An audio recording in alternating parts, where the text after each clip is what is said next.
selamat pagi Bapak Ibu Saudara yang dikasihi dan mengasihi Tuhan. Pada pagi hari ini, saya akan menyampaikan kebenaran firman Tuhan, menyambung renungan pagi pada bulan lalu yang berjudul Menabur. Saya akan membacakan ayat pokok di dalam Pengkhotbah 11 ayat yang pertama, demikian bunyi firman Tuhan. Lemparkanlah rotimu ke air, maka engkau akan mendapatnya kembali lama setelah itu. Di dalam terjemahan firman Allah yang hidup, ayat ini dikatakan demikian. Berilah dengan limpah, karena kelak pemberian-pemberianmu akan kembali kepadamu. Kalau bulan lalu kita sudah sama-sama belajar tentang mengapa kita harus menabur. Karena ketika kita menabur sesungguhnya kita sedang membuat sebuah persediaan. Lalu bagaimana kita bisa menabur? Hal yang harus kita lakukan adalah kita harus memiliki benih untuk ditabur. Dan kita semua sudah memiliki benih dari firman Tuhan. Allah sudah memberi benih kepada kita. Dan bagian yang ketiga yang kita akan pelajari pada saat pagi hari ini adalah apa yang harus kita tabur. Hal yang pertama yang harus kita tabur adalah harta kita. Di dalam Amsal 11 ayat yang ke-24 sampai ayat yang ke-25 berkata demikian. Ada yang menyebar harta tetapi bertambah kaya. Ada yang menghemat secara luar biasa namun selalu berkekurangan. Siapa banyak memberi berkat, diberi kelimpahan. Siapa memberi minum, ia sendiri akan diberi minum. Siapa menahan gandum, ia dikutuk orang. Tetapi berkat turun di atas kepala orang yang menjual gandum. Tahukah Bapak Ibu Saudara-saudari yang dikasihi dan mengasihi Tuhan bahwa ayat ini sesungguhnya menunjukkan suatu rahasia jalan menuju keberhasilan. Harta yang kita berikan kepada orang-orang yang membutuhkan atau yang kita berikan kepada pelayanan pekerjaan Tuhan sama seperti kita menabur, di mana hasilnya akan bertambah. Namun jika kita berhemat secara luar biasa, justru kita akan tetap berkekurangan. Firman Tuhan mengatakan jika kita mau berhasil, maka kita harus mau membuka tangan kita dan mulai menabur, mulai memberi. Bapak Ibu Saudara yang dikasihi dan mengasihi Tuhan, mungkin secara naluri alamiah kita berpikir bahwa jika kita membutuhkan uang untuk keperluan pribadi atau keluarga pun tidak cukup, bagaimana kita bisa menabur? Kita mungkin berpikir kita tidak bisa memberi persembahan, kita tidak bisa mengembalikan perpuluhan, kita merasa tidak bisa berbagi dengan saudara seiman atau dengan orang-orang yang berkekurangan di luar sana. Namun ayat ini, ayat yang ke-24 di dalam Amsal 11 ini dikatakan bahwa pemikiran-pemikiran yang demikian ini keliru. Jika kita merasa kita tidak cukup, kita merasa tidak mampu, justru ini akan membawa kita pada kekurangan. Jika saat ini kita merasa bahwa yang kita miliki tidak cukup untuk memenuhi kebutuhan kita, mari kita belajar mulai saat ini untuk mengubah pola pikir kita. Yaitu apa?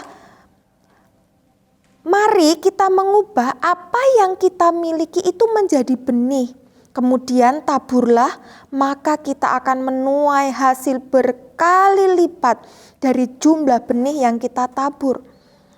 Kita harus mengerti bahwa ketika kita banyak memberi berkat, kita akan diberi kelimpahan.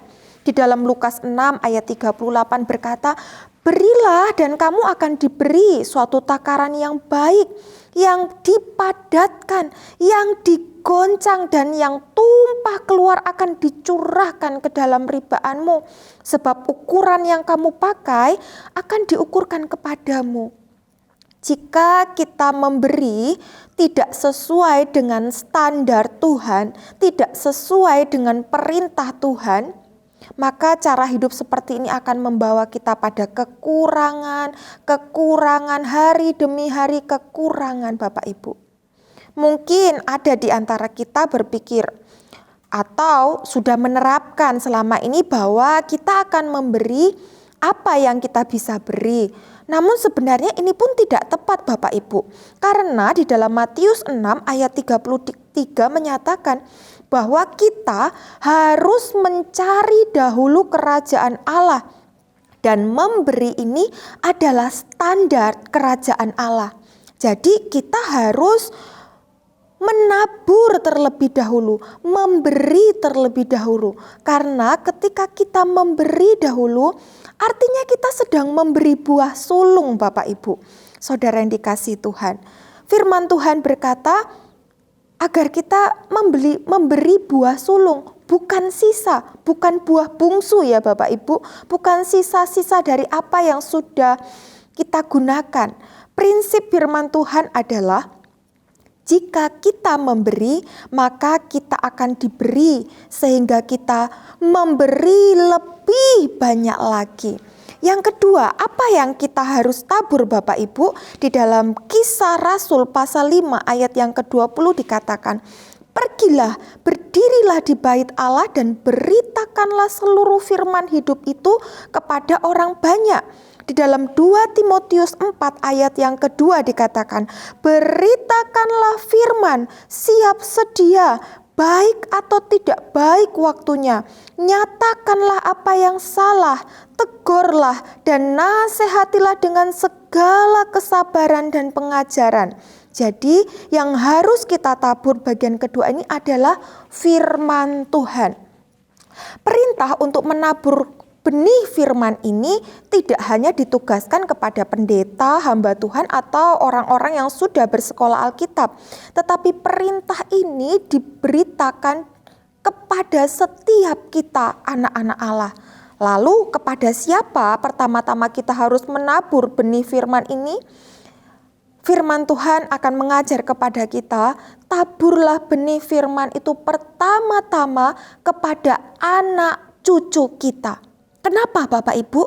Agar kita tidak kehilangan generasi yang mengenal Tuhan.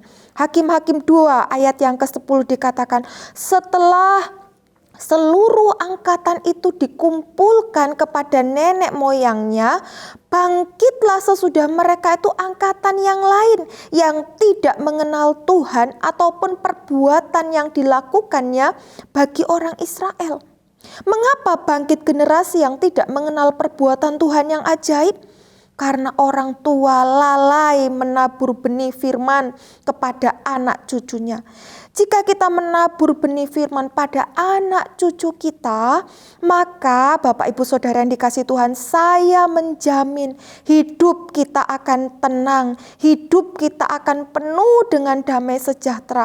Kita akan menjalani masa tua dengan tenang. Di dalam firman Tuhan 1 Tawarik 28 ayat yang ke-9 bagian A, Raja Daud berpesan kepada anaknya Salomo demikian, "Dan engkau anakku Salomo, kenalah Allahnya ayahmu dan beribadahlah kepadanya dengan tulus ikhlas dan dengan rela hati." Raja Daud sadar jika Salomo anaknya tahu kebenaran firman Tuhan, maka Salomo akan hidup diberkati oleh Tuhan. Daud mengakhiri hidupnya dengan penuh damai sejahtera karena dia sudah memberitakan firman kepada anaknya yang menjadi penerus. Jika kita sudah melakukan ini kepada anak cucu kita, maka mudah untuk kita memberitakan firman kepada orang-orang yang ada di sekitar kita. Hosea 10 ayat yang ke-12 bagian A dikatakan, "Menaburlah bagimu sesuai dengan keadilan, menuailah menurut kasih dan setia." Kita berdoa. Bapa di surga, kami mengucap syukur untuk kebenaran firman pagi hari ini. Kami mau menabur dengan sukacita, kami mau menabur Tuhan, karena kami sudah diberkati dan kami akan diberkati berlimpah-limpah. Di dalam nama Yesus kami berdoa. Haleluya, amin.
sambil mencuri